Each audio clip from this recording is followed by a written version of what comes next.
अब खबर भारत की मजबूत विदेशी कूटनीति की। पीएम मोदी 2 दिन के भूटान के राजकीय दौरे पर थे। भारत और भूटान की दोस्ती सदियों से अटूट है और पीएम मोदी की इस यात्रा ने इस दोस्ती को और भी मजबूती दी है। क्यों?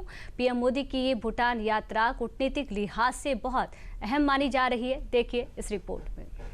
ये तस्वीरें भारत और भूटान की अटूट दोस्ती और आपसी भाईचारे का सबसे बड़ा सबूत हैं। पीएम मोदी की भूटान की राजकीय यात्रा ने भारत भूटान रिश्तों में एक नया मील का पत्थर स्थापित किया है। 2 दिन की बेहद सफल भूटान यात्रा के बाद पीएम मोदी स्वदेश रवाना हुए, लेकिन उससे पहले उन्होंने भारत और भूटान के बीच के रिश्तों को और मजबूती दी, जो भारत की विदेशी कूटनीति को और मजबूत करने वाला है। भारत रवाना होने से पहले पीएम मोदी ने भूटान के चौथे राजा से मुलाकात की और कई मुद्दों पर दोनों देशों के बीच सफल बातचीत हुई। बातचीत के बाद पीएम मोदी ने ट्वीट करके लिखा, भूटान के राजा जिग्मे खेसर नामग्याल वांगचुक से शानदार मुलाकात हुई। हमने ऊर्जा क्षमता निर्माण, संपर्क, प्रौद्योगिकी, रक्षा और सुरक्षा जैसे क्षेत्रों में सहयोग पर चर्चा की। भारत को भूटान की विकास यात्रा में एक प्रमुख भागीदार होने पर गर्व है। इस दौरान क्षेत्रीय और वैश्विक चुनौतियों पर भी बात हुई और स्थिरता व सहयोग के साझा विजन को दोहराया गया। पीएम मोदी की इस भूटान यात्रा का खास पल रहा भारत से लाए गए भगवान बुद्ध के पवित्र अवशेषों का भव्य स्वागत। ये अवसर ग्लोबल पीस प्रेयर फेस्टिवल और चौथे राजा के जन्मदिन से जुड़ा था। पीएम मोदी ने कहा कि इन अवशेषों को जिस आदर व श्रद्धा से स्वीकार किया गया, वो भारत भूटान के लोगों के बीच गहरे आध्यात्मिक व सांस्कृतिक बंधन को दर्शाता है। ये बंधन साझा बौद्ध विरासत और शांति समन्वय के मूल्यों पर टिका है। भारत और भूटान सिर्फ सीमाओं से नहीं, संस्कृतियों से भी जुड़े हैं।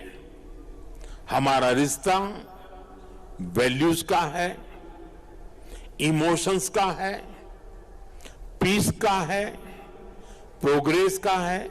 2014 में प्रधानमंत्री पद की शपथ लेने के बाद मुझे अपनी पहली विदेश यात्रा में भूटान आने का अवसर मिला था। मैं आज भी उस यात्रा को याद करता हूं तो मन भावनाओं से भर जाता है। भारत और भूटान के संबंध इतने सशक्त और समृद्ध हैं।